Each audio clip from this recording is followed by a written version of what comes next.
It is now time to look at the classification of functions. Now, all functions that we have studied till now, all the standard functions and all the polynomial functions, trigonometric functions, inverse trigonometric functions, exponential functions, all of these can be classified into one of four types. So the names of these classes are as follows. So a function can be either a one-one function, which is also called by the name injection, or it could be a function which is not one-one, this not injection.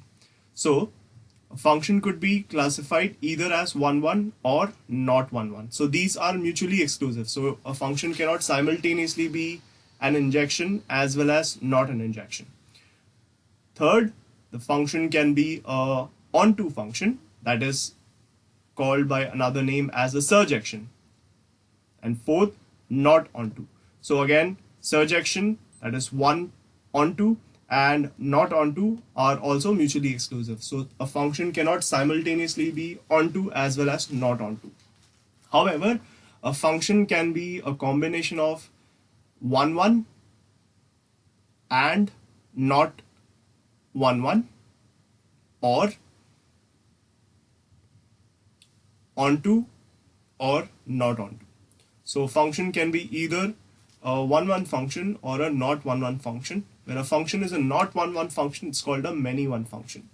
Whereas when a function is not onto, it is called an into function. So these are just names. So a function could be either one-one or not one-one, and onto or not onto.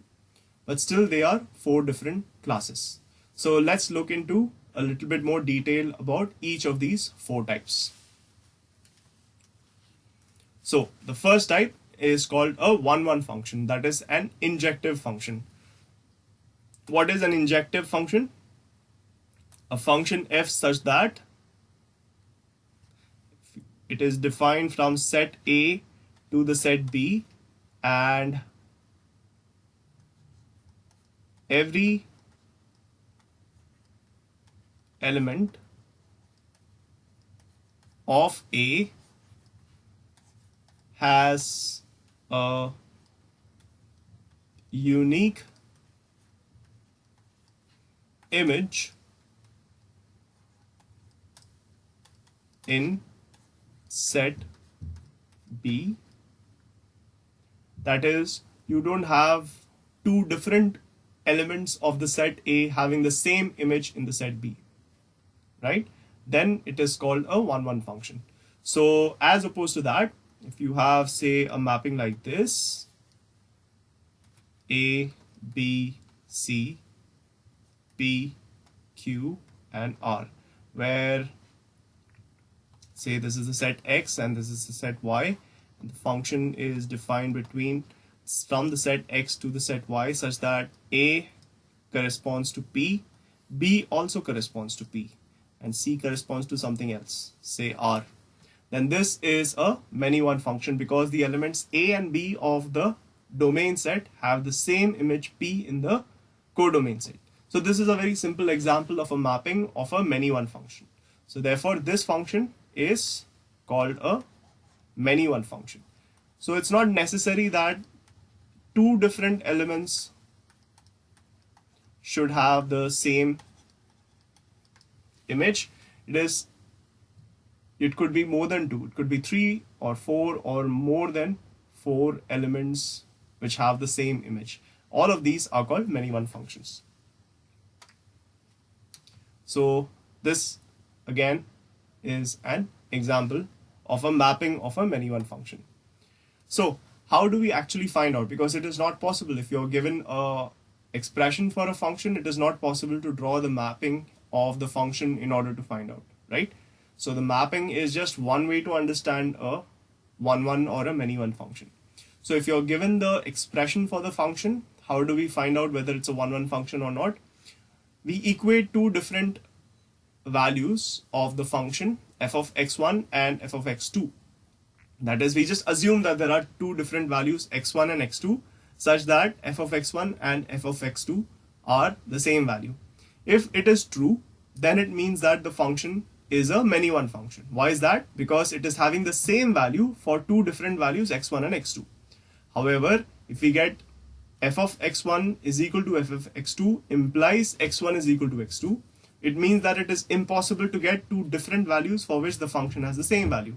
So in that case, it is a 1-1 function, right? So for example, fx1 is equal to fx2. Say the function is fx is equal to sin x. And the domain of sin x is all real numbers. So if I write f0 is equal to f pi.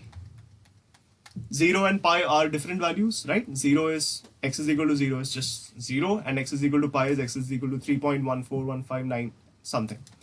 For both these values, the value of sine function is 0, and they are different, which means that the function is a many one function, right?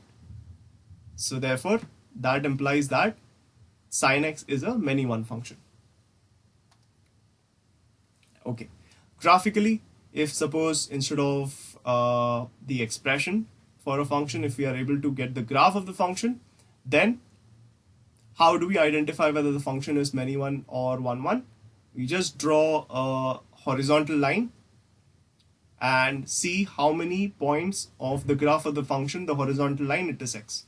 If it intersects the graph of the function more than once, then it means that it's a many one function.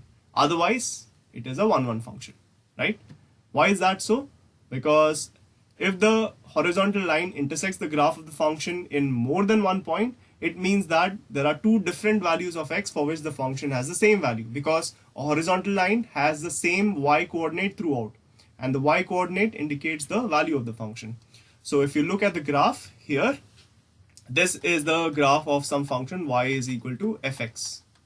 For two different values of x is equal to b and x is equal to a, the function has the same value, say f of b, which is same as f of a, which is the y coordinate of the function. It means that the function has the same value for x is equal to a and x is equal to b, which turn out to be different values. This means that the function is a many one function.